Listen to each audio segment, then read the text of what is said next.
Oh, there goes the other claw. We're just ripping them off. Sorry. Yeah, Big bag of melted butter.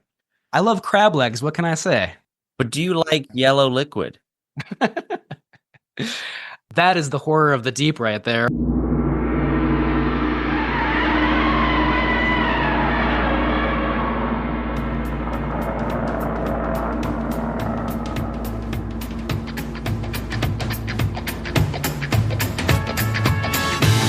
Hello and welcome to Camp Kaiju Monster Movie Podcast. We are your hosts, Vincent Hannum. And Matt Levine. And we are talking about all of our favorite monster movies, the good, the bad, and the downright campy, and asking if they stand the test of time. Traditional kaiju, creature features, space invaders, the supernatural, and everything in between. All strange beasts welcome here. Camp Kaiju is sponsored by Zach Linder and the Zach Pack, powered by Coldwell Banker Realty.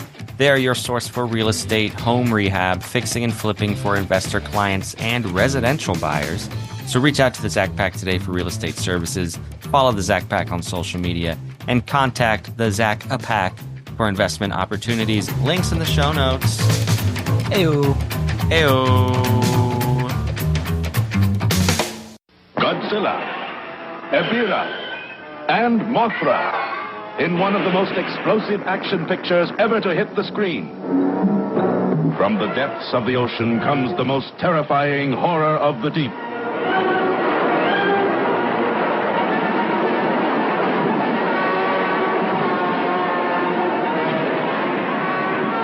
From within the mountain caves comes the dreaded monster Godzilla.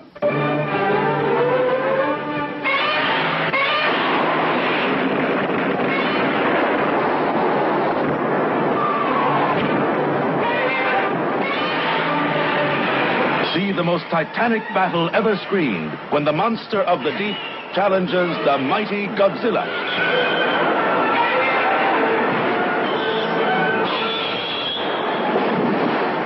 Here we are, Kaiju-July. But Matt, it's good to see you. Likewise, yeah. We got a heck of an episode lined up for everyone out there listening. We're going to talk about 1966 Ebirah, Horror of the Deep. I think it's Ebirah. That's what I remember from the movie anyway. In the movie, I think they said Ebirah. Oh, yeah. You're probably right. Something like that. Somewhere around Something there. like that. the big red lobster versus Godzilla versus the sea monster, honestly. Yeah, which, I mean, like, that tagline makes it sound awesome. The movie, does it live up to that potential awesomeness? I don't know. We'll discuss soon. Yeah, lots of highs and lows, I think. I think this is a mixed bag of crustacean here. So expect more ocean puns to be forced into this episode. But we also have a friend of the pod, Beth Bredlau. You all may remember she just recently chatted with me about Godzilla Day over in Bloomington, Indiana. Well, Beth was recently at G-Fest as a panelist speaking about this very movie, Jun Fukuda's Ebirah, Horror of the Deep. She is a Jun Fukuda super fan. She loves Ebirah, and we're very excited to have her on in a little bit to talk about this movie a little more in depth. So that's awesome. We will take it from there. And then at the end of this episode, everybody stick around. Me and Matt are going to reveal our picks for the podcast, August through December. So 10 more movies that we're going to reveal to each other. Matt and I have no idea what we're going to say. So it's kind of like opening some presents here on our birthday. So we hope you stick around to the end of the episode. I'm always so excited for this part, like the reveal of like the upcoming episodes for the rest of the season. It's so fun. Can't wait. I was racking my mind. I went back and forth so many times, but I've got my 5 that I'm going to stick to. Yeah, that's the only problem. How can you choose just 5? Like I had a long list of like 30 that I wanted to choose, you know, at least. I know. Maybe one day we'll go back to weekly episodes, but Yeah. we're going to need a lot more patrons. And if you want to help us live the dream, be a part of that dream, you can visit us at patreon.com/campkaiju for as little as $5 a month, maybe more, maybe $15 a month. You get a whole host of extra bonus features, including priority comments, VIP status to any live events we do in the Twin Cities here, Minneapolis, St. Paul. Speaking of the Twin Cities, since last time, I just got to give a huge shout out to Zach Linder of the Zach Pack and Max Hannum for contributing support to getting us, Matt, an ad for Camp Kaiju on the Riverview movie theater screen here in Minneapolis. We're on the big screen, everybody. So cool. I love the Riverview Theater. I have not seen our ad on the screen there yet, but I hope to go back soon. It's one of my favorite theaters in the Twin Cities. It's so cool that the name Camp Kaiju is up there. That's, like you said, our name up in lights. That's awesome. Yeah, and it's running for 4 months, right into October. Wow. We hit the big time. Here we are. And, kudos to Zach and Max, but also literally our patrons who I have to say the funds that me and Matt have accumulated due to your generous support also went into helping buy that ad. So we got to give it up to our Patreon members. Jason, Beast Drool, Chris B, Sean, Peggy, and our anonymous patron. We really appreciate you. Wonderful. Thank you. Keep it up. We hope you enjoy all that's to come here on Camp Kaiju. Totally. And you mentioned spooky season coming up and maybe any other events that we have in the future. I don't want to say anything for sure yet, but we certainly hope that we have some kind of screening or some other event, sometime over the next year. So stay tuned about that. 100%. And you know what? Some other nuts and bolts.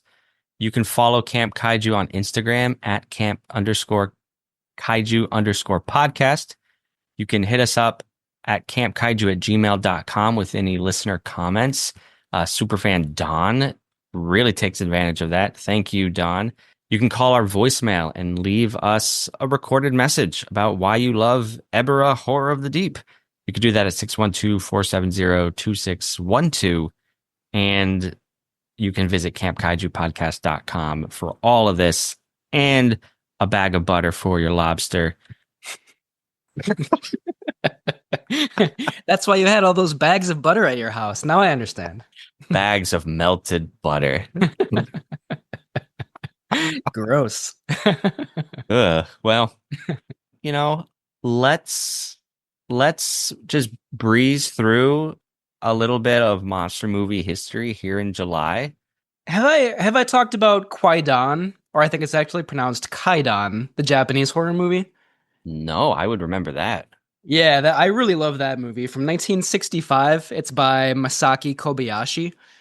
I really love Japanese new wave horror movies, and that's one of the best. It's like a triptych of horror tales, and I also like anthology horror movies, so it kind of fits both of those bills there.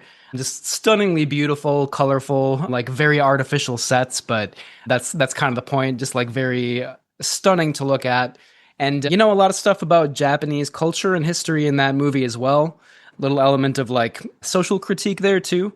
So definitely recommend Kwaidan or Kaidan. I wish I knew how to pronounce that, but really, really great movie. Yeah, I hadn't been aware of that movie until now. That sounds great. Contrasting that, I have to shout out a blaxploitation film from 1972 called The Thing with Two Heads. Do you know this movie? I've heard the title before, but I don't really know very much about it. So it stars Ray Milland. And let me just read the synopsis from Letterboxd, because I actually have not seen this movie. So a rich but racist man is dying and hatches an elaborate scheme for transplanting his head onto another man's body. His health deteriorates rapidly, and doctors are forced to transplant his head onto the only available candidate, a black man from death row. Whoa. You gotta believe and hope it has some sort of social critique on civil rights era of the time, but you look at a picture, it's literally Ray Milland and this other actor sharing a big coat.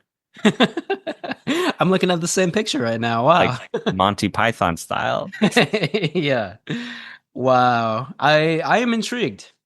It looks like the reviews might not be glowing for this movie, but that just makes me more interested to see it. I can't wait. One day. One day. That, broadly fits the monster bill, right? Like we could have that on the podcast someday, maybe. And everything in between, right? That's our catch-all. True, yeah. We are pretty loose with that, for better or worse. I think for better. Oh yeah.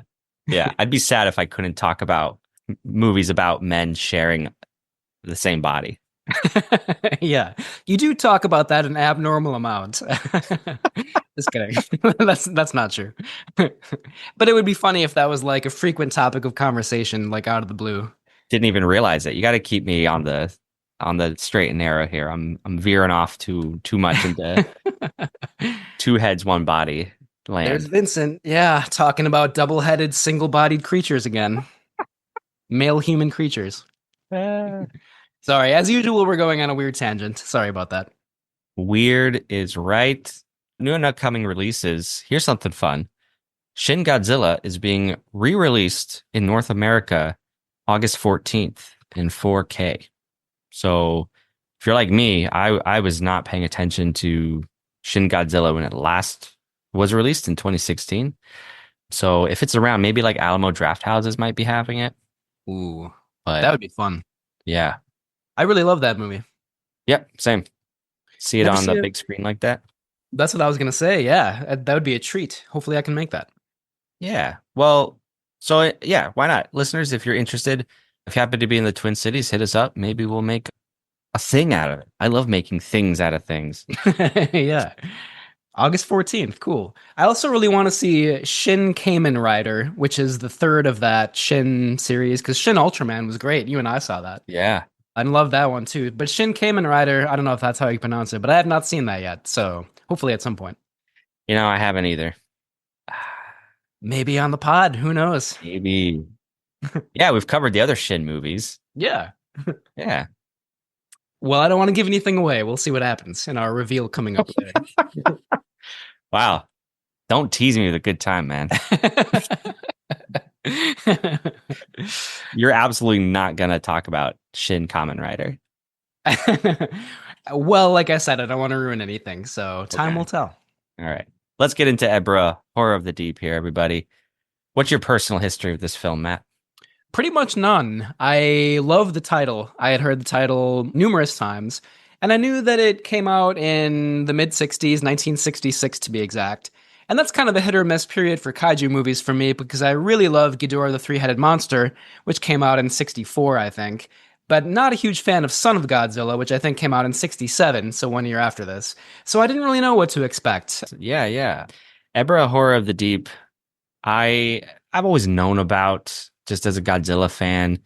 It's not one I watched frequently. And honestly, on this most recent rewatch, there were things I was like, oh, I did not remember that moment or that moment.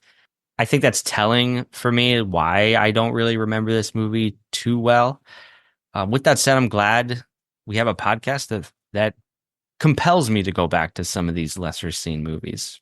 A lot of love in my heart for the franchise and for all the cast and crew involved. But please, listeners, don't come at me if this is your favorite and I'm just not as excited as you might be or Beth might be in a little bit. Yeah, same. Not trying to get too far ahead of ourselves. I think you and I have kind of similar opinions about this movie. Some things to love, a lot of things to not love so much, but I definitely do understand people who really enjoy this movie. Like, no doubt about it. Totally get that. Yep. Oh, okay. This is going to be a good conversation. Great conversation. King Kong, Mammoth, Behemoth,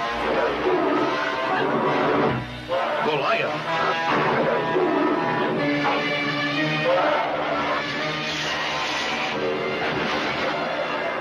King Kong escapes and meets his greatest foe, the Kong of Steel. A gargantuan duel, unmatched by any battle in history. Thundering 60-foot robot Kong of Steel, creation of the evil Dr. Wu, criminal genius who stops at nothing. Kong, once again, dig!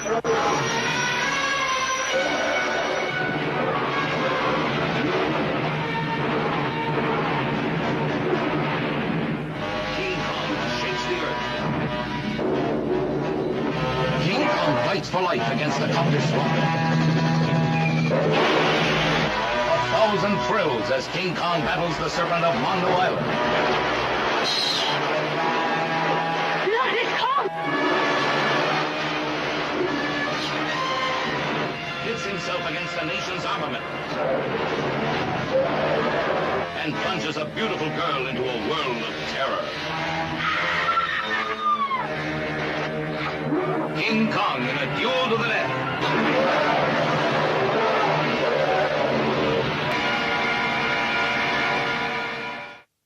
The Bionic Monster, a menacing giant, an awesome machine, unleashed with a deadly task. Godzilla, the only hope for Earth's survival. Godzilla versus the Bionic Monster. Godzilla strives to win supremacy in a fight to the end. Will Godzilla triumph? The Earth survive? Godzilla versus the Bionic Monster, an earth-shaking movie. Rated G. The mightiest monster the world has ever known. The mightiest egg the world has ever known. Introducing the son of Godzilla.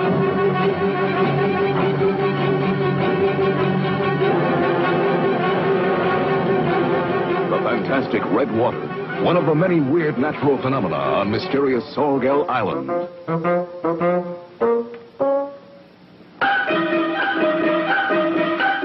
A great scientific experiment begins.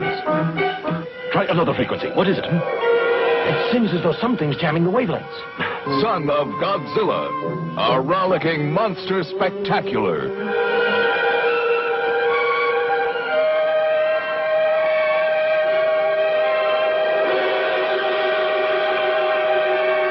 See how a baby monster becomes a monstrous monster. All right, so let's start with Jun Fukuda. Beth will have a lot more to say, and I'm looking forward to that. But just in a nutshell, Jun Fukuda, he honestly is after Ishiro Honda, he directed the most of the Showa-era Godzilla films. So we're talking about Ebirah, Son of Godzilla, but also things like Godzilla versus Megalon, Godzilla versus Mechagodzilla, a lot of the 70s Godzilla pictures. He was the director behind it. So he fills his movies with a lot of crime elements. You'll see spies and agents. He likes to incorporate jazz scores into his films, which Ebirah certainly features that. Yeah, but he was Chinese born, and he had been working at Toho since 1949, just a contract director, writer, and producer. And also known for the TV series Zone Fighter. Do you know anything about that show? Because I love that title, Zone Fighter. Oh, I know it's a cult classic. It's very well loved. The series was also notable for its guest appearances by Toho's own Godzilla, as well as other two Toho monsters, King Ghidorah and Gigan.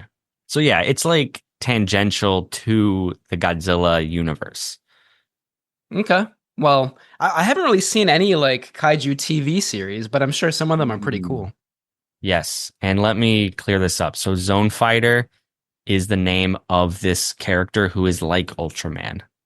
Okay. Because remember, Ultraman was a Subaraya production. I see. So Toho came up with its own called Zone Fighter. Okay. And there were only 26 episodes, so it didn't really last very long. We're learning new things every day. Yeah. Sometimes like on the spot during the recording, which is great. I love it. The screenplay for Ebirah Horror of the Deep is by Senichi Sekizawa. He's a familiar name from kaiju films from around this time. He also wrote Mothra vs. Godzilla, Ghidorah the Three-Headed Monster, and Invasion of Astro Monster. And, you know, kind of like I mentioned before, I love Ghidorah. We talked about Invasion of Astro Monster last season, so we talked about that one pretty recently. Between Sekizawa and Fukuda, I feel like they have some shared crime interests. Maybe that's where that comes from. The music in Ebirah Horror of the Deep is by Masaru Sato. He has a really stacked resume, did the scores for so many films, including other Godzilla films, some of them, and some Kurosawa movies like Throne of Blood, Yojimbo, and Sanjuro. Love the music for those movies. Sato is known for implementing Western jazz themes into his scores, and I do think that's one of the more effective things about Ebirah, like the first time we see the titular creature. I mean, we hear that kind of Western jazz theme, very effective, I think. Mm-hmm. And then the last crew member to shout out here is Sadamasa Arikawa, who did the special effects for the film. Eiji Tsuburaya supervised the special effects on Ebirah. He's credited with doing the special effects and the credits for the film, but in fact, Tsuburaya was kind of busy starting his own special effects company at the time, so it was really Arikawa who was mainly responsible for the effects in this film. A couple changes here. Like, usually we have music by Akira Ifukube. In this case, it's by Masaru Sato. Normally, in Godzilla films up until this time, we have special effects by Tsuburaya. In this case, they're by Arikawa instead. So, a little bit of a different crew for this one. That is a result of Invasion of Astro Monster not making so much money as Toho would have liked, and consequently just slashing budgets. All right, well, leading the cast is Akira Takarada. He plays a safecracker. He's a fugitive, and he is the de facto leader of this gang of runaways on the island. So if you don't know the story of this movie in a nutshell, we have, in a bag of melted butter, we have some young people. Well, first of all, we have one young person, Ryoto, I believe, and he has lost his brother. And his main goal, Ryoto, is to get a yacht or a boat to go find his brother, who was on this boat that went down in the Pacific Ocean. Spoiler alert, his brother is found alive on Infant Island. Now, Ryoto joins up with a couple of other young guys who do have a boat. Well, no, they get on a boat. They're going to steal a boat. But who's on the boat but an actual criminal, a safecracker? Akira Takarada. So now the jig is up. He's on the run. They're caught up in his story. So they all head out in the high seas, and they end up running across Ebirah. Their ship sinks. They end up on this island, Devil's Island, where they run afoul of a secret paramilitary James Bond-esque group called the Red Bamboo. And adventure ensues. Godzilla shows up. Mothra saves the day. There. That's a great synopsis. I love the fact that Ryoto meets his two new friends at a dance marathon. He just I can't even remember exactly why he's there. And they're suddenly best friends. And another thing that I love is that Akira Takarada, as the safecracker, he has so many lines of dialogue where he's like, "I'm an expert. I'm a pro. It's not as easy as it looks," over and over again. And I like to imagine that he's just very sensitive and insecure about his safecracking skills. And he always feels the need to prove that to everybody, I was laughing at all those lines because what he's doing is nigh impossible. And I think even one of the young kids, he's not young kids, they're young men. He's like, "Wow, how'd you do that?" And he's a stand-in for the audience because I'm thinking, yeah, how did you do that? And Takarada's answer is, "I'm just that good, kid." Yeah. Okay, I won't question it. Sure, it's very entertaining. Yeah. But yeah, he's a familiar face. I'm sorry if you were about to get to this. No, go for it. Go for it. Familiar face from the Godzilla series. We just saw him with Nick Adams in Invasion of Astro Monster. And Takarada goes all the way back to the original Godzilla from '54, right? I think he's in that one as well. Yeah, yeah. So yeah, a legend in the series. Mm-hmm. You know who else we just saw in Invasion of Astro Monster? Kumi Mizuno. And she is in Ebirah playing Dayo, a woman from Infant Island who's captured by the Red Bamboo. She escapes and helps the group. She meets up with them. She was in other Godzilla sci-fi films like Matango, also known as Attack of the Mushroom People, Frankenstein Conquers the World, Gorath, and The War of the Gargantuas. I am excited to see The War of the Gargantuas someday. I just want to throw that in there. Just want to throw it out there. I came so close to offering it up as a Kai July pick. I thought about it too. Yeah, someday, if not for the second half of season 5, or maybe it will be. It'll be on the podcast. I'm calling it now. It's gonna happen.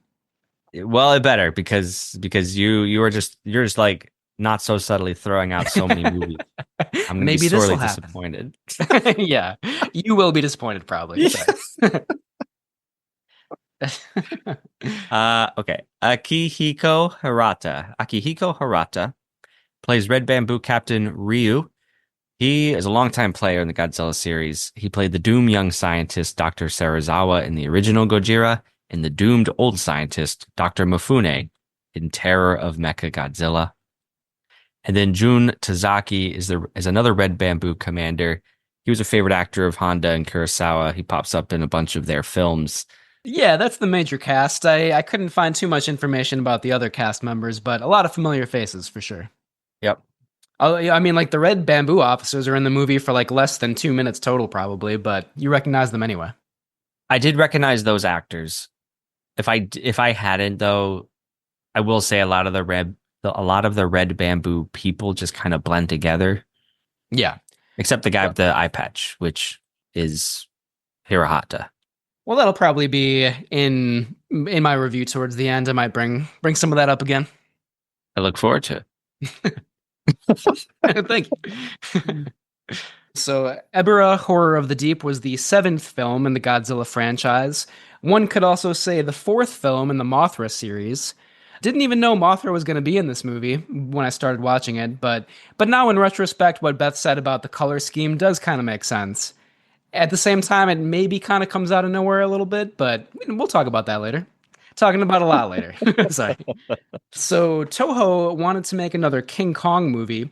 They did have the rights to the character at that time for 5 years in their contract with RKO. Didn't really honestly do a lot with those rights up until this point. But right around the same time, in 1966/67, the American studio Rankin Bass were debuting their animated series, The King Kong Show, and wanted to co-produce this next Toho King Kong film as a sort of cross-promotion. But that ended up not really working out all that well. Rankin Bass insisted that the film have Ishiro Honda as director and Eiji Tsuburaya as special effects director. Toho disagreed, perhaps largely as a cost-saving measure. They wanted Fukuda to be director and Sadamasa Arikawa to do the special effects. Toho wouldn't really budge. Rankin Bass pulled out. They would, however, work with Toho on 1967's King Kong Escapes. And in that film, Ishiro Honda and Eiji Tsuburaya would both be back to work on that one. Toho went ahead with the script as written, though. They really liked the script a lot. Didn't really change anything. They simply inserted Godzilla into the King Kong role. That explains some things in Ebirah Horror of the Deep that might seem a little bit surprising. Godzilla's apparent interest in the female character, Dio, and the role of Lightning in awakening him, which is a callback to King Kong's relationship to Lightning in King Kong vs. Godzilla, which itself, and this is pretty convoluted, that itself only exists because Toho had swapped King Kong in place of Frankenstein's monster. I like what you wrote here, Vincent. Do you mind if I say this, or you can if you want? What did I write? I forget. It's a regular Russian nesting doll of kaiju and lightning. Oh my gosh, but it's so true. It is. Not to mention, one of my favorite scenes in Ebirah Horror of the Deep is when Godzilla is attacked by a bunch of planes, like attack planes, which I think is a callback to King Kong as well. And another callback to King Kong is when he's ripped the claw off of Ebirah, and Godzilla's just opening and shutting it the way Kong does the T-Rex jaw after breaking it in the movie. I didn't even pick up on that, but you're absolutely right. Yeah. Yeah. It's just, I don't think it's a critique of the film. I don't think it detracts from what we're watching. I just think it's fascinating that Godzilla is playing King Kong in this movie. Yeah, it kind of works. Like, if you watch the movie and you don't know that backstory, it's, I'm sure still entertaining, and like some of those things come out of nowhere, but they're very surprising and amusing. But if you know that backstory, it just kind of becomes deeper and more, like if you're a monster movie fan, all this kind of like shared lore is so fun, Yeah. Also, Toho, why did you drop the ball on King Kong movies? You had 5 years to make as many as you wanted, it sounds like. What were you doing? Yeah, that one can only imagine like how all the cool crossover stuff that could have happened, Yeah. That's all right. I'll write a letter to Toho executives complaining about 1960s contract with RKO. This is what you should have done 60 years ago, Toho Studios. I guess we kind of have some of this stuff now with the MonsterVerse movies and Godzilla X Kong and stuff like that, but not the same, not by a long shot. Not the same. Bring Ebirah back in the MonsterVerse. I dare Yeah. you. We can lead that campaign. I'm up for that for sure. Like a cameo, I think. Yeah. I would welcome that. The recycled suits in this film, another indicator of the reduced budget. The Mothra prop is looking a little ragged at this point because it's the same one they've been using for, I don't know. Before this, Mothra showed up or the flying Mothra was in Mothra versus Godzilla because it was just the larva in Ghidorah, the three-headed monster. Yeah. So that's a few years old now.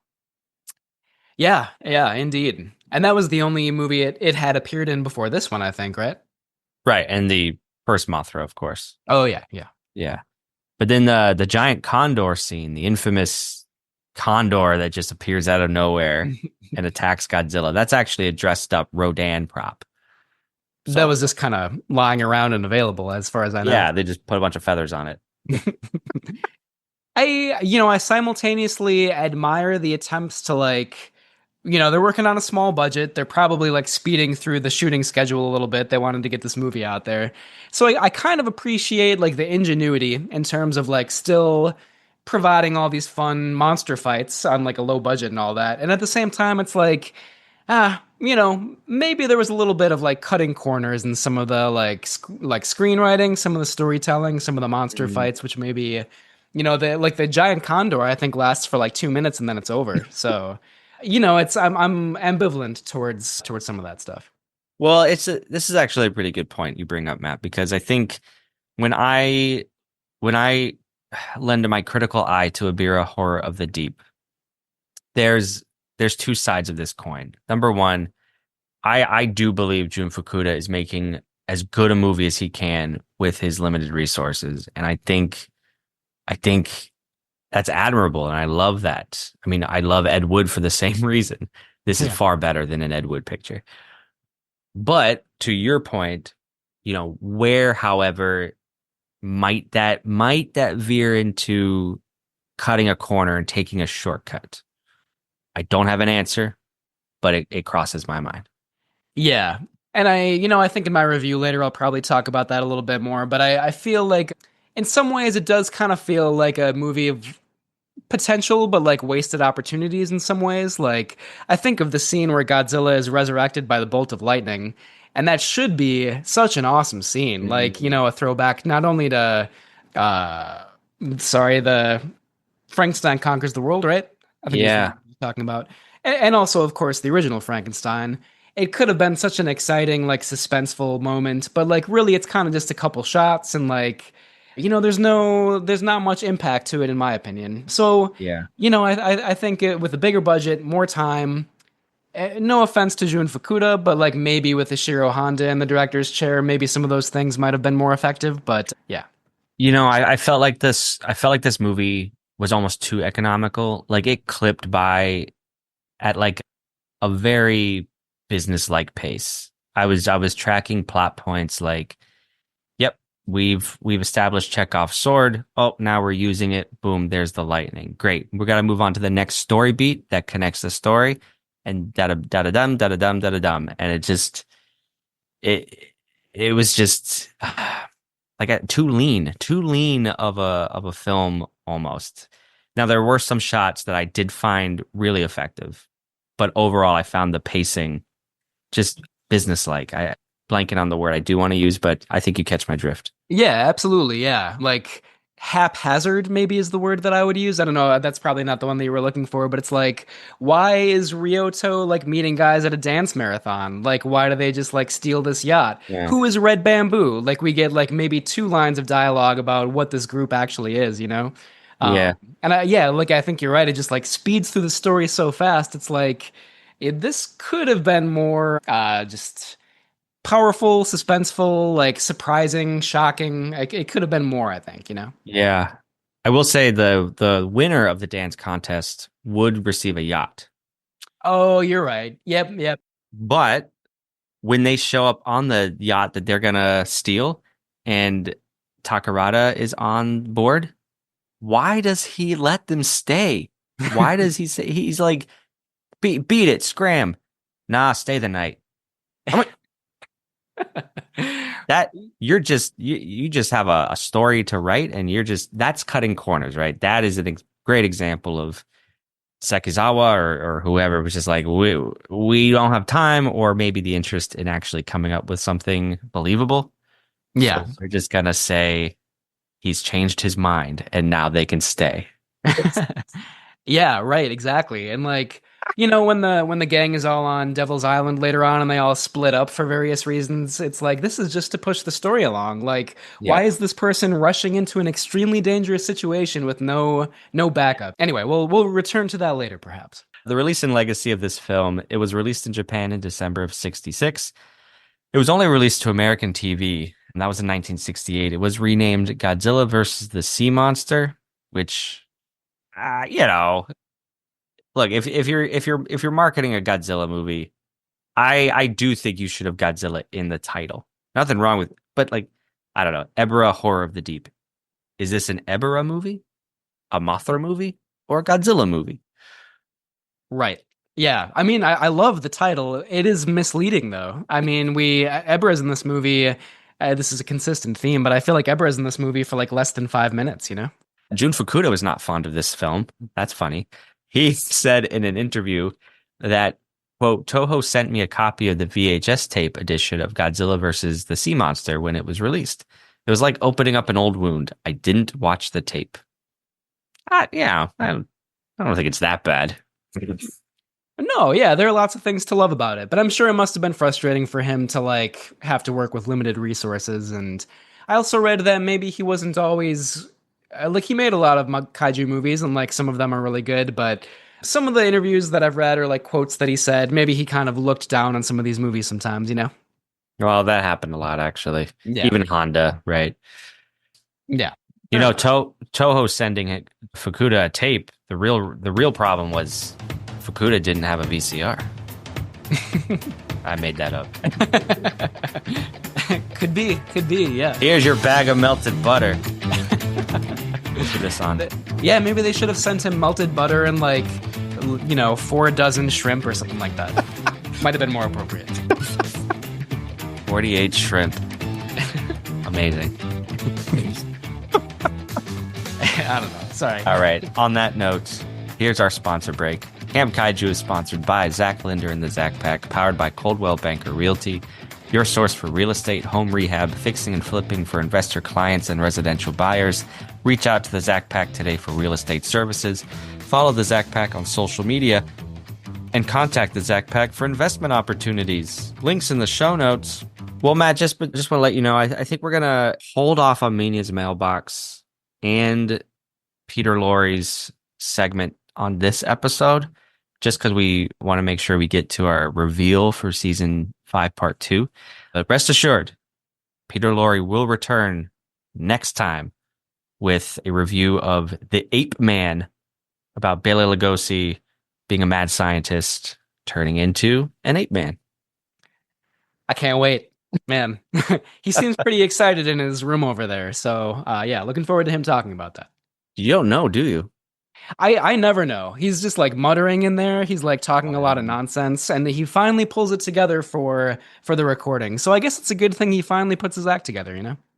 I guess so. I mean, I think he might be in dire straits with this lilac. I think last time I heard, I have like a telekinetic connection to Mr. Lorre. I've only met him once in person, but like sometimes I feel a disturbance in the force. I think I felt his bones crunching in the last episode.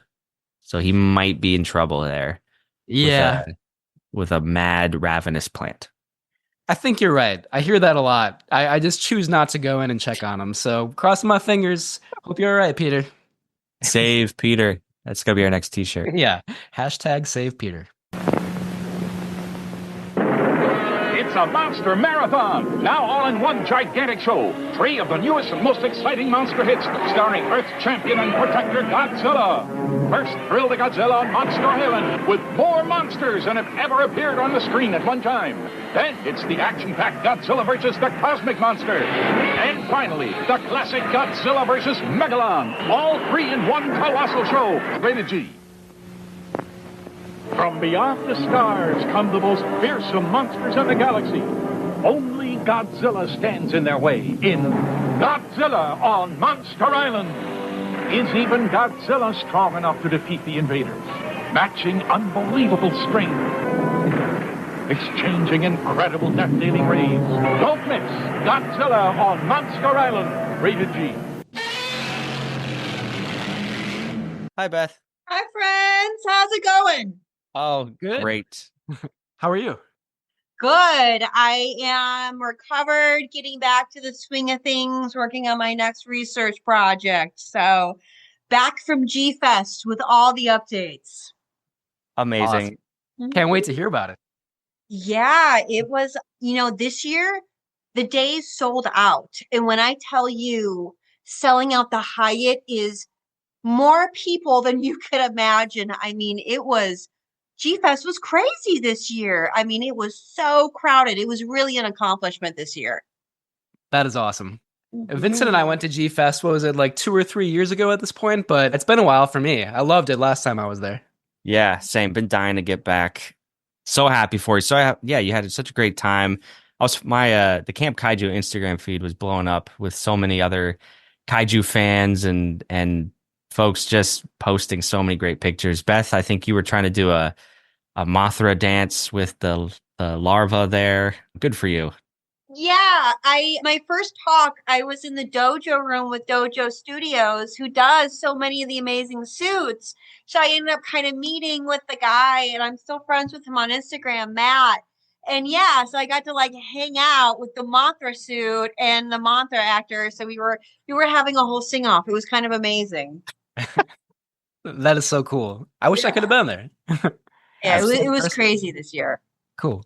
Yeah, definitely next year. Because Matt, I mean, Beth, we live in the Twin Cities here, so really we're close enough to make the trip. We should do a panel next year. We should all do something next year. We absolutely should. Mm-hmm. Yes, please. We did apply this year. Matt and I wrote a proposal, so it's something we definitely have on our radars. Yeah, I think kind of my approach to get in this year was just kind of like rapid fire, almost like wide net. Like I put in a whole bunch and I just kind of saw what hit. So sometimes I think it's like you have to like diversify and wide net and then see where they can place you. Yeah, interesting. Had you done a panel before? No, this was my first year. And then I put in and I not only got it, I got 2. It was really funny. I felt like the bookend or the heels of the bread because I literally talked the first day, the first panel on Friday. Like I literally opened it and then I literally closed it. Like I was in the big room last panel on Sunday. So I literally was like sandwiched in the event. Yeah. I think that's fantastic. Yeah. Just happy to be invited. Yeah. What were the panel? What were your panels about? So the first one was kind of like an impromptu casual talk. I was with technically Dojo Studios. So there's a few session rooms. I got picked with Dojo. So 10 in the morning on Friday the 13th. I mean, I think the line was still like in registration, but I still had a pretty good group. So I was really happy about that. I talked about the idea of movement and materiality within our evaluations of Godzilla. The goal was kind of to dismantle larger aesthetic ideas of like cheap or silly. And I evaluated movements within the franchise that I really dope dive into like how the suit is working to give us that moment. Like mostly a lot of it in Ebirah, like when he scratches his nose, so it's like, how did the changes in the suit get us there, So I tackled it practically and theoretically. And the second talk was on Sunday, and this room was beautiful. The session 1 room, they really redid it this year. To be honest with you, I was a little intimidated. I mean, you walk in as this big amphitheater with Gabara next to you and these lights. I thought no one was going to come, and we had hundreds of people. Like we were really impressed. But I did me my husband, who he's a film enthusiast and he works in film, and my good friend Olivia, who's a critical theorist. We kind of did like a critical engagement with Ebirah, and we just kind of looked for the nuances within ideas of like Japanese history and imperialism. Wow. Yeah. Could you elaborate a little bit more? Because our episode tonight is about Ebirah. Oh, perfect. It did win our poll, and I'll tell you, it was actually tied. It was tied, and I had to make the executive choice because it tied with Gappa, the Triphibian monster, which is a weird, obscure kaiju film that I love and will definitely want to talk about on the show at some point. But at the end of the day, I was like, well, Beth just did a panel on Ebirah. We have to go with the big G on that one. Yeah. Yeah, the way we kind of approached the panel was, we kind of just approached it as like people that were going to kind of go through the film and kind of look for moments to kind of evaluate and kind of see, maybe expand on in like a critical sense, where we kind of look at like the socio-political movement within like, the time that the film was made. And also one thing that's really important to me is to really champion the biography of Jun Fukuda as a person. I think, like, particularly within Godzilla fandom, we have great work where we know about Honda's life, which really adds a lot of color to his films. We don't really know about Fukuda, and there's just a lot of complexities there within Japanese imperialism. So really my goal was for not only people to kind of take a look and see Fukuda as kind of a person and the way he moved in his life, but also to kind of read outside the archive of the information that we have and then kind of apply it within the 1960s of Japan. So I think it was pretty successful. People seemed pretty receptive to our ideas. Did you talk to a lot of folks who this movie isn't their favorite, that maybe they appreciated your ability to put a different lens on it? I think, when we got in to do our Sunday panel, at that point, we had to kind of go up on stage. We really talked longer. And at that point, G-Fest was ending. So we really didn't take questions. And we did have a few people come up to us after. But really, it was my first panel talking about like movement and materiality, where I kind of went through the Showa era and a lot of, like Godzilla doing the jig, Godzilla scratching his nose, these things that are panned. And I kind of put this lens of like, this is just evolution of a series. And let's take a look at the way like the costume changes. It was really in those moments where I got people that were kind of like, okay, maybe let's put a new light on the Showa era. So it wasn't really so much a beer. Like I said, Godzilla Fest was ending, and by Sunday we were all exhausted. Everybody was exhausted by the end of it. So it was really in the beginning. I kind of got it.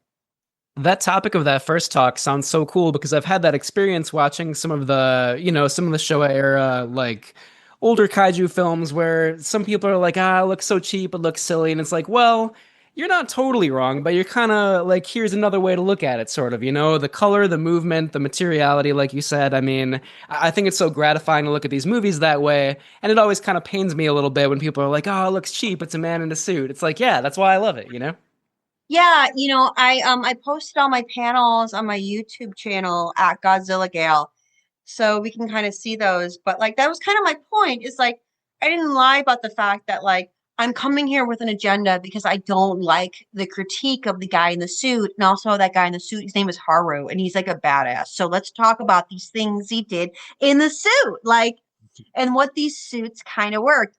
The idea of taking that suit, jumping your full body with that tail, kicking your legs up and going into a pool is a feat of athleticism, and you can't argue anyways. Absolutely. Oh no, yeah. Haruo Nakajima, like he talks about the artistry and the craft of his performance. He's an actor, and he, the animals that he modeled Godzilla movement off of, and in the Ebirah, it's the first time that they filmed underwater in the series. And just reading Nakajima's account of being in the pool for 8+ hours a day. That's not, come on. Who can scoff at that? I dare you.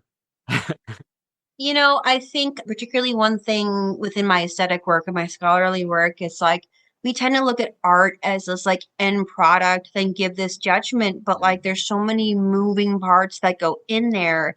And the beauty of like Toho and Godzilla is that when we get behind the scenes and we kind of start to look at these moving parts, it just kind of dismantles these like high art, fine art, blockbuster equivalents that we give to it. And we kind of appreciate it a little bit more. Yeah. Yeah, that's what we try to do on Camp Kaiju, right, Matt? Absolutely, yeah. Yeah. I mean, yeah, distinctions between highbrow and lowbrow and like mainstream and like, on the fringes of film or whatever. Like sometimes those boundaries don't really seem to help too much. So it's better to like try to bring everything together a little bit in a place of love. Yeah. Yeah, I agree. So Jun Fukuda, he directs Ebirah Horror of the Deep. It's his first Godzilla movie in the series, right? And could you talk a little bit more about what he's bringing to his direction that we like? Honestly, I don't know because I have books right now on my shelf about Honda. I'm looking at Jun Fukuda's Wikipedia page and there's nothing on it, which, Yeah. for someone so high up there, I mean, he made Godzilla what we know it today, arguably as much as Honda. So yeah, I'd love to hear you, Beth, talk about Fukuda a little bit. Think about like Fukuda's work, like, you know, for me, like it's really his outside stuff. Like he did a lot of like spy parody films, like 100 Shot, 100 Killed, like Iron Finger, which is now in the Criterion collection, that is really like a showcase of what he wants to do. He really like figured out his niche, like within movement. All of his films are really these high action, high movement, high action, but also like he was like a journeyman director. Like he kind of got like all of his films were meant to be kind of sequential. So it's not something like Honda who could do these one off. Like the moment he got Godzilla, he was meant to do franchise and sequence. So it gives a different evaluation. Secondly, he is now working within the medium of TV and all of these other like ranges and films of way to do it. You know, it's just a whole different technical application of making film. And really, like him, and because he was kind of a younger director, he was the best one to do it. At that time, we kind of have this impression that, like, oh, there's no money coming in and these are bad films. It's actually kind of like the opposite scope. They knew they could bank on Fukuda to make films with less. If anything, they knew they had their trust in him to deliver the product because they knew his talent. So that kind of flips the scripts of how we've been talking about the 1960s. And he did. Particularly Ebirah, it was like originally supposed to be like 3 films. Like it was supposed to be like a Caruso film, then it was supposed to be a King Kong film, then it became a Godzilla film. But even that like critique of it, that's just common in film. That's just how these things happen. It happens all the time. And I've read a lot of the literature on it, and that's like one critique that's given to it. But like that also happened to Honda and everybody else in the series. So like, why are you using it against him? And then he did have that critique, and he still made it like a great piece of art. He made something. Also, too, there's critiques like my husband, he works in film. He said, it takes a lot of talent to make cheap look that good. And he did it. The idea of the lens flares when you're looking at the sunset, that's a technique we are using now because we know it's in practical filmmaking. And then the idea of like color technique, when you watch the film, it's Mothra coded from the beginning. All the colors are Mothra colors. So it actually leads you like a fairy tale until we get there because technically she's a savior. So there's all these little like narrative color tricks that he was doing that if you're only going to look at it as like cheap and silly, you're going to miss this. Yeah, I mean, one thing that stands out to me about this movie are the colors. Mm-hmm. But I hadn't picked up on them tying those colors into Mothra's palette. Yeah, they're all in yellows and reds and oranges and black. I mean, these are choices that Fukuda was made, and it is this idea of like color narrative, and that's doing that. Additionally, the idea of like editing, the film actually starts off within like a fairy tale narrative because we start off with this idea of the brother at the shaman with the mother, Mhm. and the shaman, it's actually this like kind of Shinto religious ritual where you have to travel through the underworld to get this information from the spirits. But now we have the boys traveling through the water to get there. So the film's actually set up like a fairy tale. And that's it. All of these little like narrative tricks that you don't realize that you're not seeing it from the beginning. The idea, everybody, how do I say this? The idea of what we think like a good film, a political film, tends to be kind of loud. And if anything, what Fukuda is doing is very nuanced and quiet. So you have to look for it. But once you see it, you realize how good of filmmaking it is. Yeah, you're talking about the red bamboo story.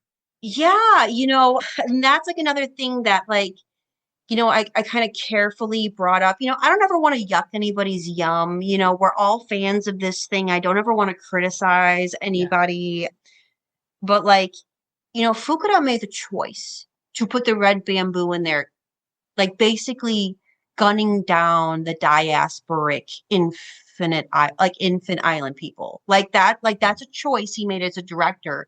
And so that's like kind of something that maybe we should think like within that 1960s moment also too, like there was like a conversation in Japan about like the Ainu people because like the Japanese had been like kind of taking out their numbers. So, and then with him growing up in like Manchuria, there's all these like ideas about like the way the people in the colonies have been treated. So, and he's also the only one to bring up these like ambiguous paramilitary groups. There's kind of this idea as like Shinichi Sikazawa, who is a screenwriter, and maybe he would like not get the credit for it, but he also wrote Mantra. So Yeah. that line doesn't work for me either because Mantra is an incredibly political film. Yeah. Hmm. Yeah, so it's, under close evaluation, which is pretty much what we did on the panel. We just kind of went through and we pulled out scenes and we were like, okay, let's evaluate this. You kind of start to see this like subtle little political inferencing that maybe he's seeing within that moment. But you miss it as a viewer because you're so busy looking at jazz music and bright colors and the silliness. On so many different levels. Like if you're not keyed into all the politics and the subtle things you are talking about, and I agree with, you're still gonna enjoy the movie because it's silly and goofy and it's just like a campy Godzilla movie. But if you want to look deeper into it, it can offer that too. I think it's so important. And horror and sci-fi just, I think, to go off a little bit, are the genres to explore really tough themes with all their metaphors and you're right, you're soaking it up as a viewer and you don't even realize it. You just thought you were watching Godzilla rip apart a giant lobster.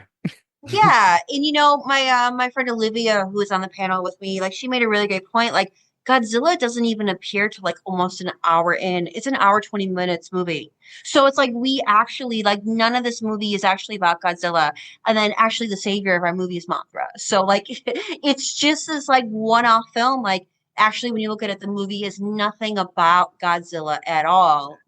And then too, like the through threads of Fukuda's work, like when you get to like Godzilla versus Mechagodzilla, that's about the Okinawans. And within the Hmm. 1960s, the Okinawans were having a whole bunch of political like tensions within there with like the student massacre crisis and all of this too. So again, it's just while he did it in this very subtle, ambiguous way, so it was never loud, there's still these political films that reflect the tensions of the time. Beth, I was going to ask you about how the Godzilla, character in Ebirah Horror of the Deep was originally supposed to be King Kong, which I just think is a fascinating backstory. And I was just curious about your thoughts on that. Do you think the movie improved by, featuring Godzilla instead of King Kong? What are your thoughts about what it might have been like if King Kong had been in it? I'm curious what you think about that. I don't know how I feel about that. Now I got to think about that. I think the idea of what, like, there's an idea of Monster Island versus Skull Island. And, like, depending if you're in Asia or the United States, these are two very different application and anxieties. I think if it was a Kong movie, we would look at something like they're like, I don't know how they would claim it. Like if they're on Monster Island, like Ebirah, we called it like Lychee Devil's Island. I don't know what they would have called it, but it almost gives it like that exoticism, voyeurism, orientalizing, where it's this kind of like othering thing. And like in Ebirah, while that element still is there, it almost like again goes into this fairy tale like narrative a little bit because of the way it starts with like the psychic and the shaman. So yeah, that's a great question for a parallel universe that I would love to answer. Let's sliding doors it. Yeah, that's fascinating. I think you bring up a really good point that like if it had been King Kong on Skull Island, there would have been that othering element. I think what we see with the Infant Island natives in Ebirah Horror of the Deep, they're kind of the protagonists of the film in the way. We're rooting for them to like escape their oppression and their entrapment. And it's hard to imagine that a similar kind of effect would happen if King Kong would have been, if featured in the film, Yeah, and that's another thing that I think maybe next year when I put in for panels, if we do another critical one, I think we really want to do like Fukuda's Mechagodzilla because again, you see this follow through of Fukuda really giving agency and voice to these like colonized Pacific people, which is completely like kind of unique and like in my opinion, kind of shows like political ideologies maybe within the 1960s a little bit. Also, you know, China in 1960s that had been having the Culture Revolution and Mao Zedong and the Red Guard. So we knew we kind of were reflecting these atomic anxieties in the 1960s, but it's not Japan in this moment. It's all these like others that kind of come up. So yeah, if it had been Donkey Kong, we would have missed that. That is fascinating. Yeah. Also, too, we realized too, going through it, France at that point in the 1960s had developed nuclear capabilities as well. So it's not just like, I mean, obviously China, who are their neighbors and long-standing political relationship with, had developed these and successfully tested nuclear weapons. 1966 successfully tested. So like before they started this movie, like they were having that nuclear conversation. But again, it was these other allies and non-allies in the war in Europe that were also all developing these nuclear capabilities. And like the last dialogue and conversation in Ebirah, they're talking about nuclear weapons. They're talking about these things. So it's like, okay, we can really pull this through now. This is becoming a little less obvious. Yeah, I appreciate that backstory. I mean, not backstory, but just background and cultural context to this film. I think for me that improves how I view this film tenfold. Mm-hmm.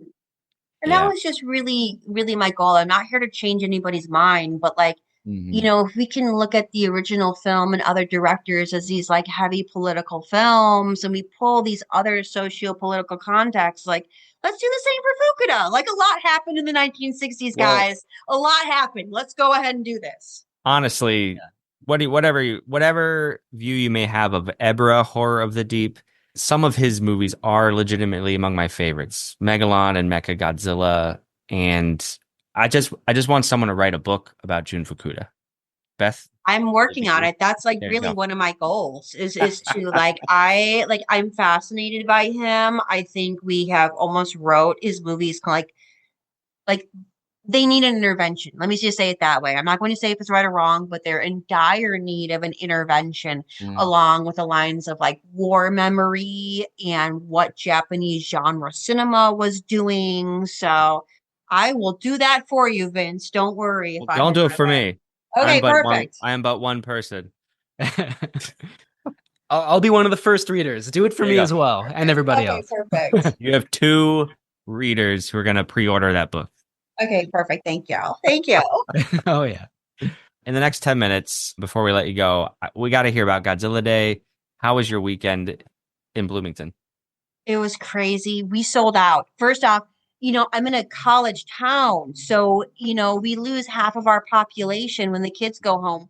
We sold out. We sold out over 500 tickets the first day. That's crazy. We only needed to sell out like maybe like 300 in a 600-person theater. We sold out, and we sold out even before like the doors opened. The line was around the block. We had to like not let people in. Crazy. This is a crazy event for Bloomington, Indiana. And then the next two nights were just equally as successful. We did not sell out, but we still had packed houses with people wanting to do this. And it's been nothing but a positive reception here.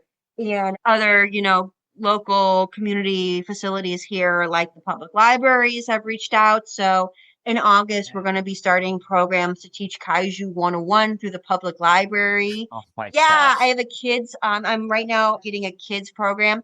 I want to do like a Rocky Horror style like engagement for Son of Godzilla. So we're right now in talks with the library to do that. I Yeah. can see that. That's fantastic. Congratulations. Oh my gosh. Yeah, like whenever like baby Godzilla starts to like learn to like, because he blows these little like bubbles out. I want to give the kids bubbles so then that they can do that and all of these things. Maybe they can throw cotton balls. Just all, we'll figure it out as we go. I love it. That's such a cool idea. Yeah, it's all been going pretty good. So we'll just see where it goes. So Yeah, of course. Oh, I like some of Godzilla. Me and Matt covered that on our podcasts a couple years ago. It's another one that gets mixed reviews. I mean, I get it both ways. I just have it just holds a special place in my heart because I saw it young, maybe. I don't know. But I think it's a great movie to watch with like a Rocky Horror style interactive thing. That's pretty cool. I think The Son of Godzilla again is one of these movies that gets panned that like maybe deserves more appreciation. Kind of that sad ending where they're just kind of freezing to death or hibernation. That's kind of a rough scene. Yeah, it's very poignant. Yeah. Especially considering everything that comes beforehand, it seems to be very light and family friendly, and suddenly there's this bleak ending. Really caught me off guard when I saw that. Due for a rewatch for me, I think. Yeah. And also that spider is awesome. You cannot tell me that that's bad special effects. That spider coming out of the ground and everything, awesome. Awesome. It's so fun. Yeah. It's over. That and Ebirah, just a great double feature there. Got the island theme and all these kaiju that don't really exist outside of those two movies. What movies did you screen this past year for Godzilla Days? Well, we did the first like Honda 1954 in the original cut. And then it was really great because we had a post-film panel and I had two scholars of East Asian study there. So we were able to really give kind of a really great scholarly background and Q&A. And then we did All Monsters Attack because we also made sure that we had parents with kids. So it was really amazing because actually the theater was full of kids. So, and they loved every second of it, And it's really funny because, kids, they don't really sit well through movies, but so many of them were so engaged and it didn't even matter. I was there with my friend Olivia and she has a 3 and 5-year-old and just watching them, just be like, use your breath, Godzilla, and all of it. And it was just like even the adults were really happy to be there to watch kids watch this movie. And then Sunday we got weird and we did Godzilla versus Hedorah. So, and everybody, a rowdy drunk crowd. I mean, people were screaming for this film. It was a good night. Incredible. That sounds so fun. Wow. Yeah. So I know, the Buzzkirk we finished up and, the director has already kind of said, let's talk again in August. So I already am making plans. So I will let Camp Kaiju know exactly what the tea will be when we know and we start planning again. Well, thank you for that. We're honored. And do you have a social media place people can go to learn more about? Yeah, my Insta is Godzilla in Bloomington. And then my YouTube channel is at Godzilla Gal. So you can kind of see a few of my recent public speaking events and the Godzilla Fest panels. Yeah. Well, we'll put those links in our show notes. We can't wait to see what's next. Me neither. I don't know. I got to get through the summer. I have another speaking event in about Oh shit, in a less than 2 weeks, I gotta prepare for. I don't know if you guys have Nerd Night in Minnesota. No. So it's this, if you do, you should do this. So basically, it's this like local, like what they do is they go to bars and basically you register and it's like people talking with PowerPoint presentations for 15 minutes, then like Q&A. It's basically like PowerPoints and beer. So I'll be talking about Polgasari. So, but I know nerd nights are all over the country. So if they have them in Minnesota there, you should definitely do one. So I'm doing that. So I'll have that posted. I gotta get that. Oh, I gotta get that presentation going soon here. That's really cool. Yeah, I've been now starting to watch and get into North Korean kaiju films, and that's a lot. You got to do your homework. That's the best thing about being an academic type of person. We love the research. Lots of political subtext on that topic for sure. Oh my God, I watched it yesterday, and like within the credits, there was a whole bunch of North Korean propaganda. I was like, how do I talk about this film in 15 minutes? Is the next question. How do I do this? It'll be a speed round. Yeah, it really will. I mean, oh, the kaiju in the beginning is like a mix between baby Godzilla and the little demons from the gate. It's so weird. It's like uncanny, you know? I am looking up Nerd Night in Minnesota as soon as I possibly can. That sounds so Yeah, it's a great, they're kind of like a grassroots organization and they really put great speakers on. So I'm really honored to be speaking and being the Godzilla expert of doing this North Korean kaiju film. Heck yeah. Mm. Well, Beth, we're going to get back to talking about Ebirah here, but really thank you so much for your insight, for your fandom, for joining us here on Camp Kaiju. We really appreciate it. Thank you. Thank you guys for having me. Thank you, Beth. Nice to meet you. All right, nice to meet you. Your cat is very cute in the background. Thank you. He likes to perch up there during our recordings.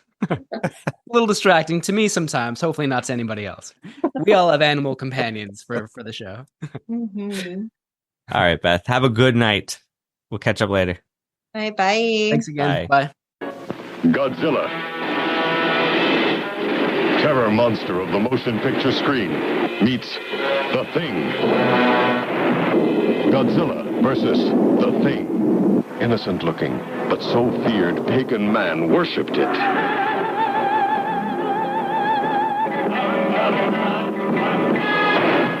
See the battle of gigantic forces spreading terror across the world.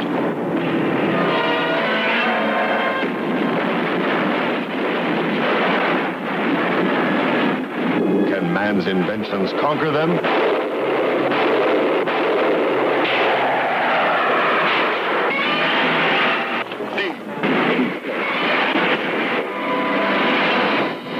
Godzilla versus The Thing. Nice. Now, what are some themes? We've already talked about many of them, and with Beth's truly wonderful insights, can think about some other ones maybe a little deeper than I was going to. I won't speak for you. I did think about the idea of nuclear weapons falling in the hands of terrorists.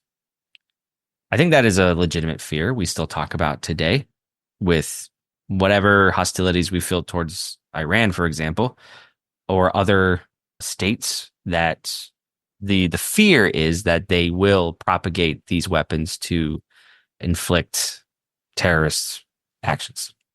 So I take that very seriously.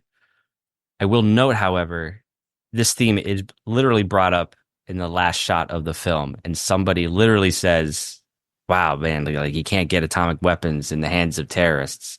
And another character genuinely dismisses that and says, nah, let's just keep sailing or something. I'm paraphrasing. But do you remember that? Yeah. I think like, the one character is like, nuclear weapons should not be in the hands of terrorists. Hopefully we can live in a world where like nobody ever uses these weapons. And then I think the other guy says like, all right, is your lecture over, professor? Let's just get on with it. It's like something That's like it. that, And I would be real. I really hated that the movie dismissed its own theme. Right. It's like, then why, if you don't care, why do I care? Yeah, I felt the same way. Like I feel like you should either not have that line of dialogue at all. And like, cause earlier in the movie, there is a very brief moment where they're in the red bamboo, like lair headquarters, whatever. And there's like a machine for creating like heavy water, which I guess is a way to create like atomic weaponry through water. Yeah. But that's similarly, that's like one line of dialogue about that, and then they like move on and they never really mention it again until that the very last scene that you're talking about. And it's like, if this is going to be the main theme of your movie, on one hand, I like subtlety, I like not hammering the point home. Oh, but then paradoxically, it does hammer the point home at the end through like a very lazy line of dialogue. So I don't know if that's going to be the theme of your movie. I think you have to do it more carefully than that. Either more carefully or very heavy-handed, and I don't think it did either. Right. In accordance with you. Yeah. Yeah. Yeah, and I mean, in a way, it kind of seems like a joke about how many Godzilla movies have this theme of like atomic weaponry and the nuclear age, and like because it goes back to the original Godzilla, and it's in so many of them. Well, that's true. Maybe I'm reading it wrong. Maybe it is a jab at its own genre, at its own series. That could be the case. And it's Sekizawa, if he wrote that line, he had a flair for that kind of like not political parody Yeah. in his films, the satire. So this could be a satire, a meta satire of its own film. It could be. It's very hard to tell, though. I mean, at the same time, there's like the jokey thing where Godzilla touches his nose, which I think is something that like a popular TV character did on a TV show at the time. I can't remember which one. And then in Son of Godzilla, also by Jun Fukuda, the next year, there's like the funny little jig/dance that Godzilla does. And it's like, it's just a strange direction that the series goes in. And like, of course, it comes down to personal subjective opinion. It's not the direction that I would like the series to go in, but like, what is it? Is it like a jokey, family friendly movie? Is it like a meta self reflexive commentary, like you said? Is it meant in all seriousness about like the proliferation of nuclear weapons? It's really hard to know what this movie's going for. Yeah. Yeah. Yeah. Yeah, I'm gonna leave it at that. It is. I think we've said what we said about that theme. Because yeah, I'll talk more about this stuff in my breakdown, I guess. Yeah. Yeah. Anything else you want to talk about? I did like what Beth said before about like the difference between King Kong and Godzilla, those characters, and maybe like the different ways that we perceive native or indigenous characters in those two different movies or franchises or whatever. That is kind of interesting to me. And I do think like the Infant Island natives being enslaved by the red bamboo. And then, some of the protagonists in Ebirah Horror of the Deep kind of join the Infant Island native crew. They're sort of through a really convoluted series of events that I won't try to explain. We're kind of rooting for those characters to succeed and escape for that reason. And I guess I kind of appreciated that. I do think maybe there's some subtext about, and I don't know, unfortunately, I don't know Japanese history enough to like know what was going on in the 60s in terms of, colonization, oppression of like populations in other countries that Japan might have occupied in the past. I wish I knew a little bit more about that, but it's a powerful subtext. I think that subplot does kind of work for me in Ebirah Horror of the Deep. But again, it does kind of seem tossed off and like not really very well conveyed, I guess. There's not a lot of substance to it, but I did like that element of the film.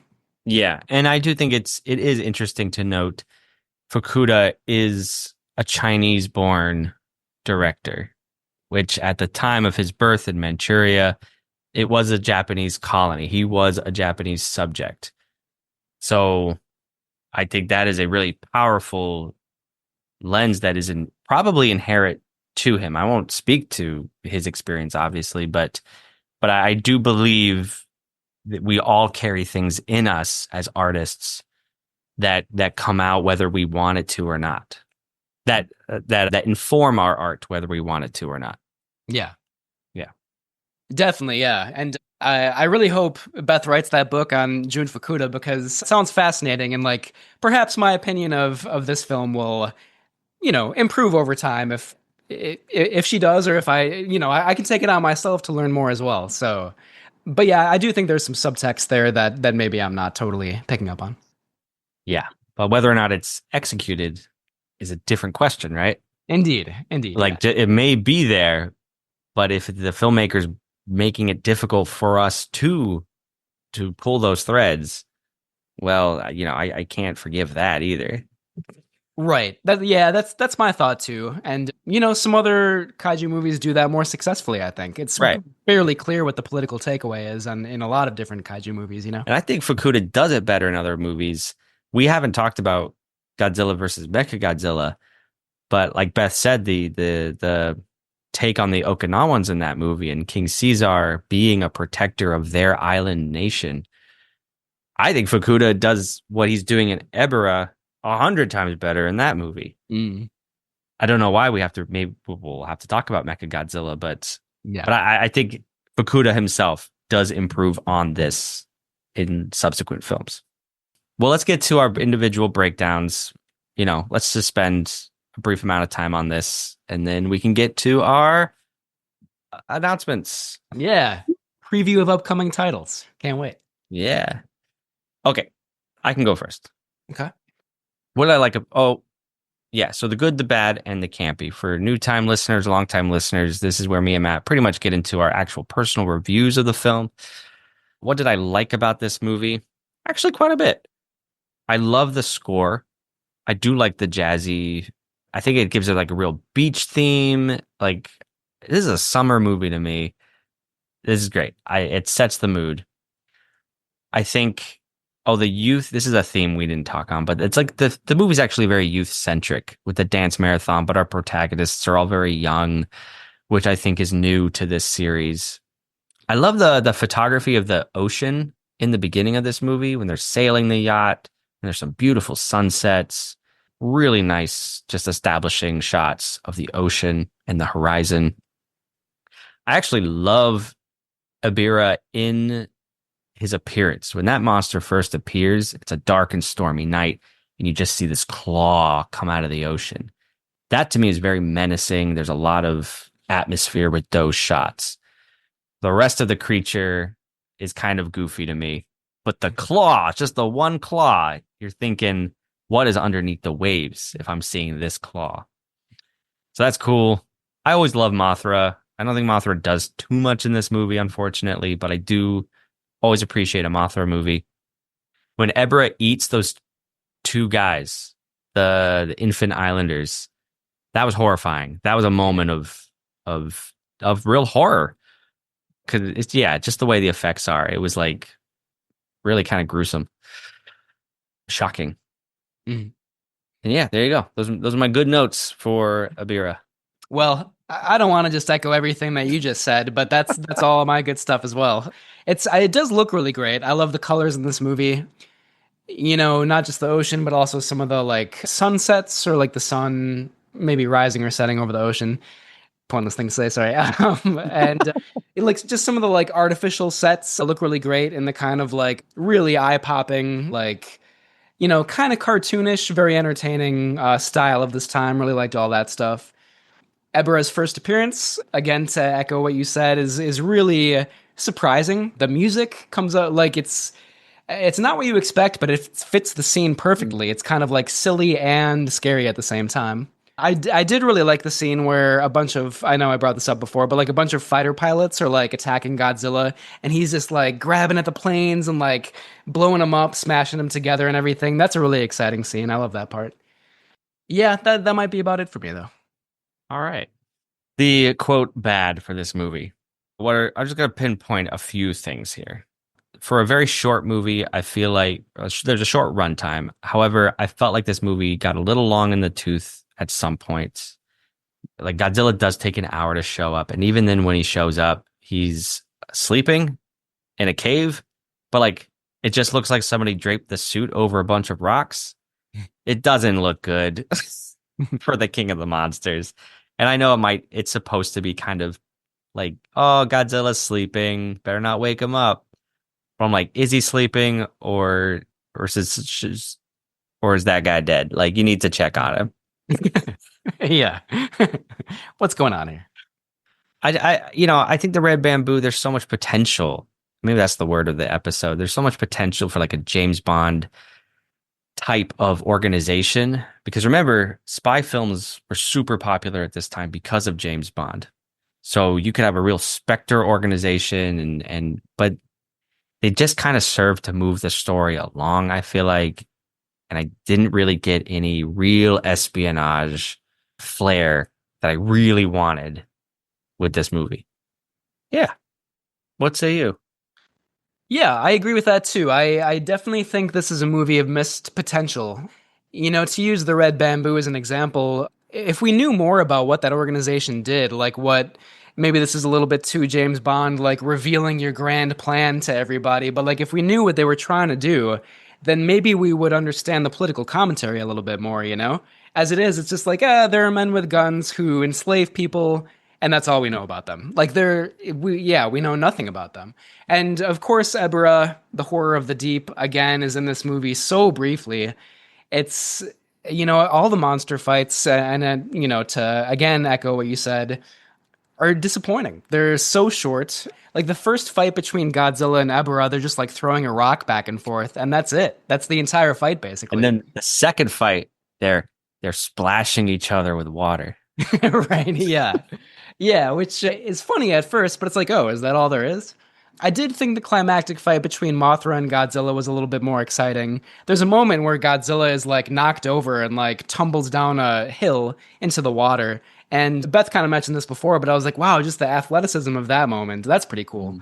But another criticism about that is like, unless you've seen previous movies in the series, you don't know why Mothra and Godzilla are fighting each other. Like, Mm. they don't really have an antagonism in this movie. Ebra, I guess, kind of makes sense why he, she, or it would attack Godzilla, but like with Mothra, it doesn't make any sense. We don't know why that's happening. And I guess for me, this movie's kind of a case study in like the importance of a film director. And again, I don't mean to disrespect Jun Fukuda. I know he was like working with very limited budget, very short shooting schedule. The odds were stacked against him, but there's so many moments where like a different composition, like different editing patterns, you know, like visual scheme to like build up suspense in certain moments. Like when they first see the safe cracker on the boat, could have been really exciting, suspenseful, thrilling, but it's like, oh, just point the camera at the actors and let them do their thing. And it's like, this is why film directing is important. You need to storyboard it, you need to plan out the shots, you need to like build suspense. And I don't think there's very much of that in this movie, unfortunately. Lack of suspense. I think that's the summation for me and why this movie to me feels so much longer than it should. Because it's again, just we're moving from one plot point to another. But like you said, where's the I don't know, yeah, like where's the suspense? That I didn't get any. Right. For a Ouch. movie. Oh, sorry. Ouch. Ouch. Yeah. For, for a movie. Brutal. Ripping off the claws here. Yeah. And, I mean, certainly a lot of this comes down to subjective personal opinion. I'm like, it was awesome hearing Beth talk about this movie, and maybe my opinion will improve on future viewings. I can understand why somebody would find this really entertaining.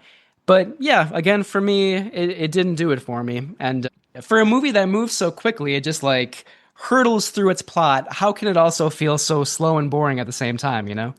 Honestly. Oh, there goes the other claw. We're just ripping them off. Sorry. Yeah. Big bag of melted butter. I love crab legs. What can I say? But do you like yellow liquid? If I knew more about yellow liquid, maybe I would like it. In this movie, it's like, what is the yellow liquid? Tell me more. There's a campy thing. The amount of times they said yellow liquid, I was like, guys, could you have made it another color? Like anything. Yeah, yeah. That is the horror of the deep right there. All the yellow liquid in the ocean now. No wonder Oh my Ebra is gosh. so mad all the time. He's like, you're literally, I won't go there. That's my one campy thing. Let's see here. I really did like, maybe not like. I thought the dance marathon stuff was like really silly and very campy Yeah. at the beginning. Yeah.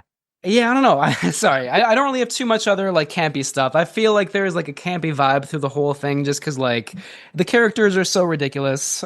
Their motivations often are like sort of inscrutable. Like especially the two friends who are just like, yeah, let's risk our lives and join this guy for no reason.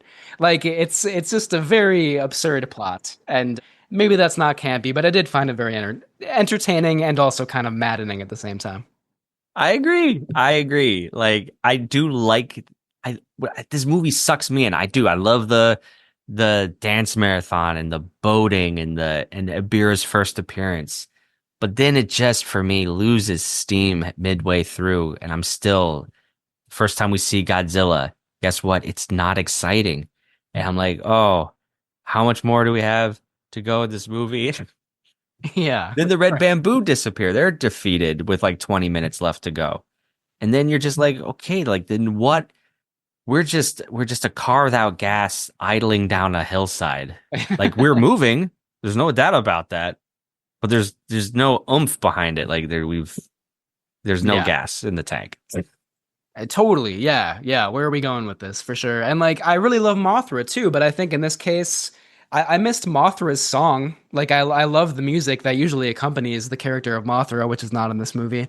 And the Shobijin, the like two kind of tiny mystical creatures who are like Mothra's protectors, they're in this movie as well, but like that stuff doesn't look all that great. And then like, I don't know, usually like that aspect is kind of surreal. And in this movie, it's just like, this is not very well done. So even Mothra, who I love, kind of disappointing in this movie. Yeah. All right. Well, let's get to our final rating. Reveal our lineup. Drum roll.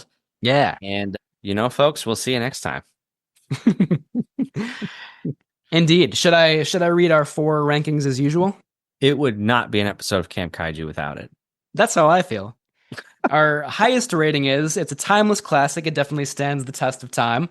Number 2, there may be some antiquated moments, but overall it's great. It stands the test of time. Number 3, it may be historically significant or just fun, but it does not stand the test of time. Number 4, and our lowest rating, it is not worth revisiting. It definitely does not stand the test of time. Okay. You want to go first? Sure. Yeah. Okay. Well, you didn't bring this to the podcast, but which is what I was going to say, but I'll still leave you with the final word. So yeah, I'll go first. Okay. Sorry. I was going to give this the lowest rating. I have to be honest. Like while I was watching the movie, I was like, oh, I don't like this. But I have reconsidered. There are some things that I like. It looks pretty great. There's some fun moments for sure. And like just hearing Beth talk about it, hearing her love for it, and all the subtext that maybe I'm not totally picking up on, I got to bump it up a little bit. So I'm going to say this movie, I don't know if it's historically significant. It is fun at times. I don't think it stands the test of time, but I'm going to give it our second lowest rating. I think I think you're on the money there. I think as much as I want to like this movie more, and Beth, I think you're also right on the money with all of your input, which means to me that it is historically significant. And it's Jun Fukuda's first outing in the series. So for all of you wanting to do a dive into like the arc of this series of Godzilla, this franchise we all love, Fukuda's footprint starts here. And I think that's important to recognize. But for all the reasons we just mentioned, I don't find this movie compelling as many other Godzilla movies. I don't find like it is fun, it is campy, but only to a point, because then things just sort of happen, if that makes sense. And yeah, I just needed more out of this movie. Same. Missed opportunities and missed potential, I would say. Yeah. Well, there it is, folks. Ebirah, Horror of the Deep. Please let us know your thoughts. However, we would love to hear from you. Love to feature your thoughts on this film and opinions on why we were wrong in our estimation. That's cool. Let us know. We will gladly, proudly feature your voice on the show. Please rate and review wherever you do listen. You can also share this podcast with a friend. Subscribe to the website and send us listener comments at campkaiju@gmail.com or on our Instagram, camp_kaiju_podcast. Links in those show notes. Or if you'd like to be a featured voice on the show, leave a voicemail at 612-470-2612 telling us about your favorite monster movies and memories. Please check out our website, campkaijupodcast.com, for more information. Camp Kaiju is recorded in Minneapolis, St. Paul with Menia's Mailbox music by Ben Cook Phelps. Thank you, friends, and until next time, stay campy. Camp Kaiju is sponsored by Zach Linder and the Zach Pack, powered by Coldwell Banker Realty, your source for real estate, home rehab, fixing and flipping for investor clients and residential buyers. Reach out to the Zach Pack today for real estate services. Follow the Zach Pack on social media and contact the Zach Pack for investment opportunities. Link in the show notes. And until next time, stay campy. Say, I think we ought to think about it some more first. How do we get in there anyway? We'll get in. With this. Sure that thing will work? I can open any kind of lock. You did steal that money. A safecracker. That's not very important right now. I've been looking forward to this for weeks now, let me tell you. So let me pull up my list here real quick. All right, and for all you listening, this is subject to change, of course. That has happened in the past. It may happen now. But I have 5 picks. Matt, sounds like you have 5. So I think our next episode after Ebirah, after oh my God, after the sea monster. We'll go with that from now on. Will be a special encore presentation of Peter Lorre's Poverty Row Picture Show, just recapping the past 6 months of his misadventures. Then we can release or do an episode on your pick, Matt. Okay. So I should go first. So tell us what we're to look forward to in August. All right. My pick for August is the movie Congo from 1995. This, in a way, is kind of a shout out to my friends who I grew up with, went to school with in West Bend. We all love Congo. We've seen this movie many, many times. My friend Chris even made a board game based on the movie Congo. I've wanted to rewatch it for a long time. I think it's like the height of mid-90s camp. I can't wait to rewatch it. Dude, you've talked about it. I've never seen this movie, but every time you talk about it, I secretly think to myself, I hope Matt brings this to the podcast. I hope Matt brings this to the podcast. And you did. I am so excited. I love 90s monster movies since The Relic. When we watched that movie, like The Relic, Species. Yeah. Like there's just a whole bunch of these B movies that were given A-list production. Totally. Yeah. Yep. And there are so many more to talk about at some point. Like we could go on and on only with like 90s B monster movies. So I'm very excited for Congo as well. Amazing. Congo. I like Condo though too. I hope there's a monster movie out there called Condo. I want to see that. Well, I am not bringing Condo to the podcast. I am bringing Jaws 2.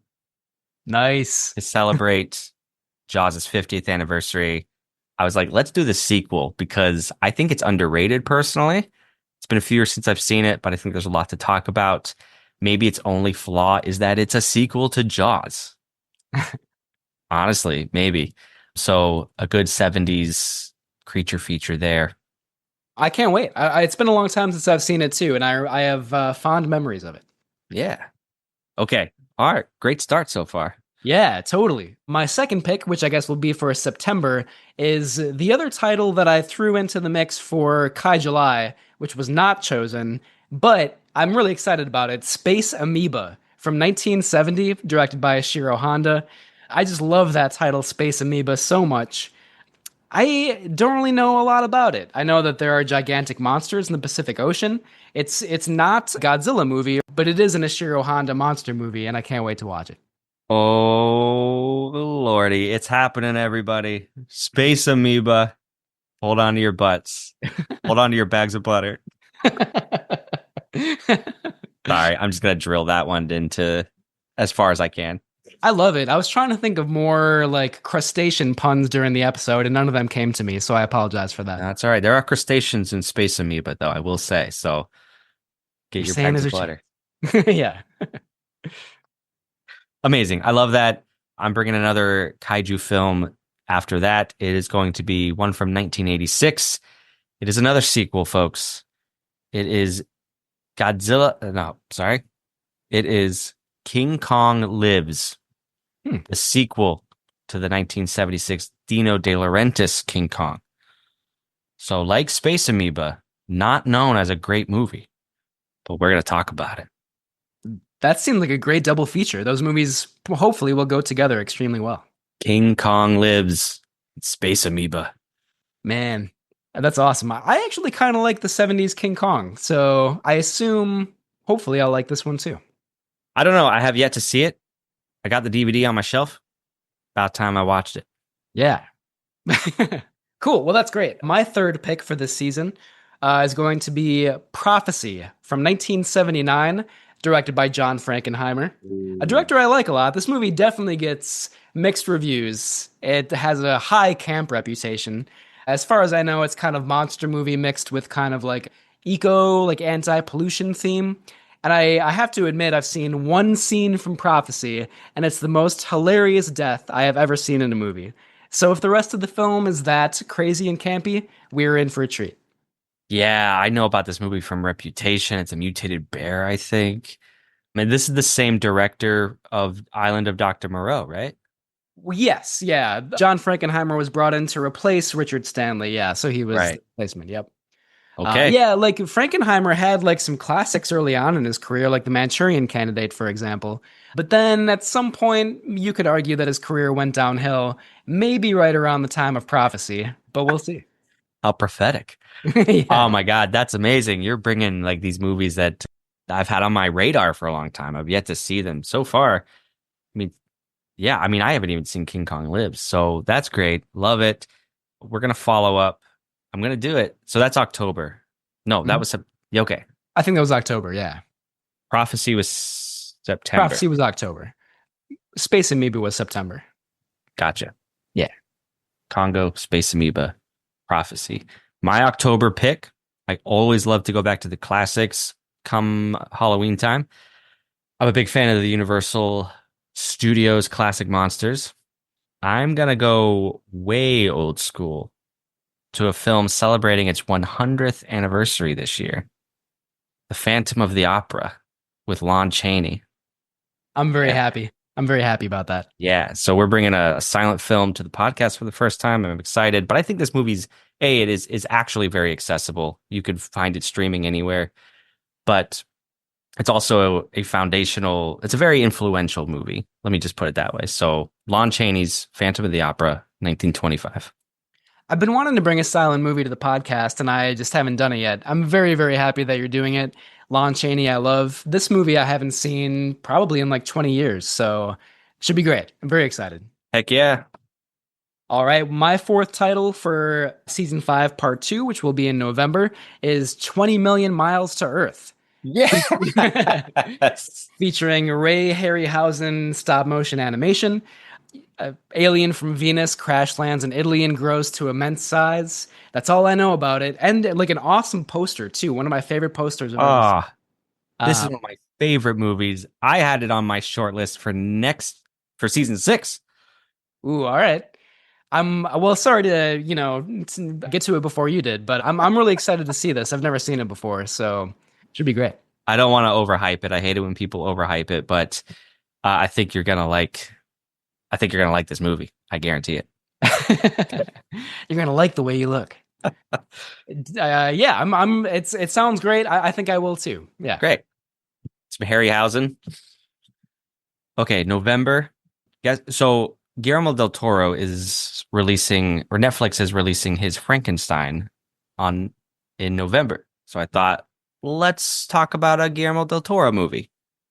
Look, I'm not going to go deep on this. It's Pacific Rim, everybody, because it is a kaiju movie. And I was like, well, we have to talk about the kaiju movie that del Toro made. We do. Absolutely. Yeah. It's kind of a nice parallel to Robot Jocks as well, which we just talked about a couple weeks ago. Right. So I was like, well, we have, all the stars were aligning. And I was like, Pacific Rim. You're right. We had to talk about it at some point. Yeah. Yeah. And we love del Toro. So I'm looking forward to that. Awesome. My final pick for December. I'm making a spontaneous switch. I had a title on my short list that I'm now replacing with one that was on my long list. So my choice is going to be Humanoids from the Deep from 1980, which Oh, sounds like just a trashy, gory, sleazy horror movie, and I can't resist that kind of thing. The other one I was going to pick is like a dark black and white moody drama, and it's like, let's go with like the fun campy one, you know? So Humanoids from the Deep. I honestly don't know a lot about it. Hopefully, it will be a more accurate title than Ebirah, Horror of the Deep. I there's a double feature. I have never heard of that movie. I I'm so intrigued. Do you mind? I'm just gonna like take a quick look here. Yeah, 1980. Roger Corman was the executive producer. So, but early 80s, it's like a very trashy Roger Corman production. Yeah, we'll see what happens. Amazing. You're Yeah. kind of bringing and I say this with all due respect, like a trashy vibe this season. That's what I try to do. I bring trash wherever I go. Proudly so. Oh man, our listeners are like, "What? You're gonna make us watch all of these movies?" Oh Yes. yeah, indeed. I feel like at least one or two of mine are going to be legitimately good, but I guess we'll find out. No, I mean, I'm bringing King Kong Lives and Well, Phantom of the Opera brings class, obviously. If you bring a silent movie, that's certainly classy. Instant Class. You could Yeah, bring not all silent movies were good, lest we true. forget. Yeah. As always, I think we have a good mix of like class and trash. That's what we go for. Well, I love that. That's gonna be the tagline. I'm gonna say class and trash. Perfect. Yeah, yeah. All right. My next pick is also a movie I offered up for Kai July. Hmm. So Space Amoeba meet Gappa, the Triphibian monster. I was hoping that would make its way to the podcast because I love that title too. Yeah, in America, it was released as Planet of the Prehistoric Monsters. It takes place on Earth, so I don't know what that title's all about. But it's an obscure, I mean, it's obscure, but it's available anywhere. It's on Tubi. That's where I watched it years ago. For an obscure kaiju film, I found it surprisingly effective. So let's do it. Nice. I'm glad we're both bringing Kai July picks to the podcast. That's Yeah. Yeah, that's fun. So wow, I'm really looking forward to it. Let's quick run it down again. for sure. We'll just go back and forth real quick. What are you starting us off with? Congo from 1995. Okay, Jaws 2. Space Amoeba. King Kong Lives. Nice. Prophecy. Phantom of the Opera. 20 million miles to Earth. Pacific Rim. Humanoids from the Deep. And Gappa the Triphibian Monster. That's a season. Let's go. Oh man, I can't wait. This is nothing excites me more than this moment of Camp Kaiju. I love that. Honestly, good picks. I'm so excited to get our classy trash on. Classy and trashy. Yeah, it'll be on the new T-shirts that we make as well.